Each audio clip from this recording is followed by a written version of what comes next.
इस छोटे से जीवन में हम अपने परिवार को साधते हुए परिवार के साथ में सब कर्म करते करते करते करते भगवान की भक्ति को भी धारण करें। हम कभी इस व्यासपीठ से ऐसा नहीं बोले कि आप अपना घर छोड़ दो, आप अपना परिवार छोड़ दो, आप अपना घर छोड़कर कहीं तीर्थ में जाकर बैठ जाओ या कहीं एकांत में जाकर बैठ जाओ। ये कभी इस व्यासपीठ से नहीं कहा। इस व्यासपीठ से कहा परिवार में रहो, घर में रहो, कुटुंब में रहो, सबके साथ रहो और सबके साथ रहकर भगवान की भक्ति को करो। परिवार भी संभालना है, घर भी संभालना है, काम धंधा भी करना है, बिजनेस भी करना है, सब कुछ करना है। पर उसके साथ साथ एक लोटा जल देवाधिदेव महादेव को भी चढ़ाना।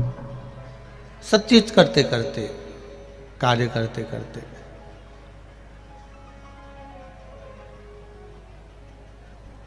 दूसरे आपको खुशी देंगे या दूसरे आपको दुख देंगे, उससे हमको मतलब नहीं रखना। हमारी खुशी, हमारा खुश रहने का आनंद हमारे खुद के पास होना चाहिए, स्वयं के पास होना चाहिए।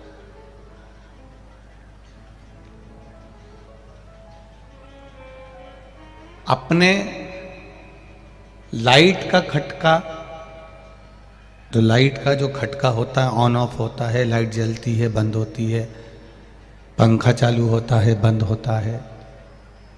ये लाइट का जो खटका है तुम अपने घर में लगाते हो अपने कमरे का कि दूसरे के घर में लगाते हो?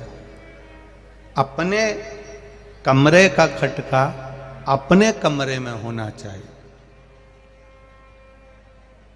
माँ के कमरे में, पिताजी के कमरे में जो लाइट लगी है उसका खटका भी पिताजी के कमरे में होना चाहिए।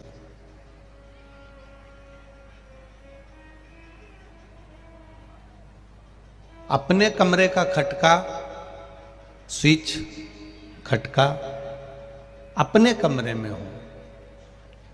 भाई के कमरे का खटका, स्विच भाई के कमरे में हो।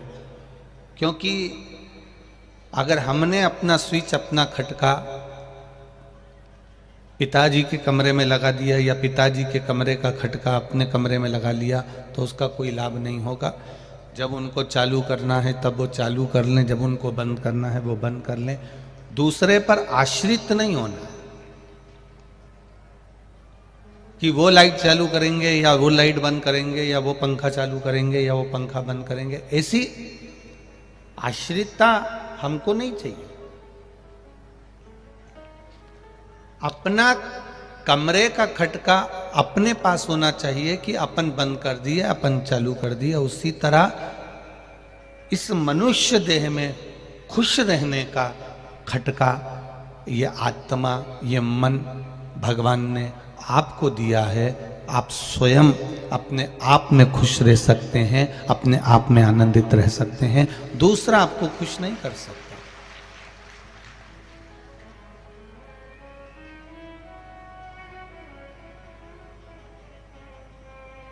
अपने आप में अपने को आनंद में रहना पड़ेगा, अपने आप में अपन को खुश रहना पड़ेगा। पीछे का साउंड चेक करो, पीछे का साउंड बढ़ा दो, सबसे पीछे का साउंड बढ़ाइए। अपने आनंद में अपने को रहना है। और जब हम अपनी खुशी के साथ अपनी जिंदगी जीते हैं, अपने आनंद के साथ अपनी जिंदगी जीते हैं, तो उसका एक सुख ही दूसरा है, उसका एक आनंद ही दूसरा है। एक बात अपनी जिंदगी में उतार कर रखिएगा। इस आशुतोष शिव महापुराण की कथा में से अपन कथा सुन रहे हैं तो अपनी जिंदगी में एक बात को उतारना। कमरे में बैठकर कितना भी रो लेना, दुख तुम पर है, तकलीफ तुम पर है, कष्ट तुम पर है, दुख तुम पर है, कर्जा तुम पर है। अगर कर्जा भी हो गया है, दुख भी आ गया है, कष्ट भी आ गया है, तकलीफें भी आ गई है, तो तुम पर आई है।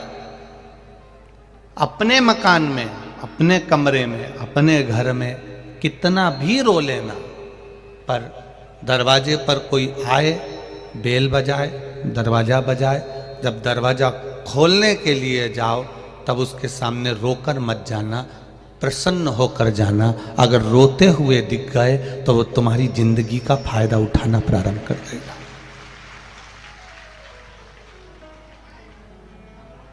अगर तुम रोते हुए दिख गए, तुमने किसी से कह दिया साहब मैं कर्जे में हूं, तो फिर वो तुमको हल्के में लेने लगेगा, तुमको गिनेगा नहीं। तुमने किसी से कह दिया कि मैं दुखी हूं मेरी बहू से, फिर वो तुमको हल्के में लेने लगेगा, वो तुमको गिनेगा नहीं। मैं अपनी सास से दुखी हूं, वो हल्के में रहने लगेगा, तुमको गिनेगा नहीं। अपने दुख पड़ोसी कभी नहीं काटेगा। अपनी तकलीफ को अपने पड़ोसी या रिश्तेदार, नातेदार या कुटुंब वाले नहीं काटेंगे। आपके जीवन में अगर दुख है, आपके जीवन में तकलीफ है, तो वो कोई दूसरा काटने वाला नहीं होगा। किसी की सामर्थ्यता नहीं है कि कोई आपके दुख को काट दे। आपके दुख को आपको स्वयं को काटना है, क्योंकि कर्म का जो लेखनी है वो हमारे ऊपर लिखी हुई है। उस कर्म की लेखनी को हमें स्वयं काटना पड़ेगा।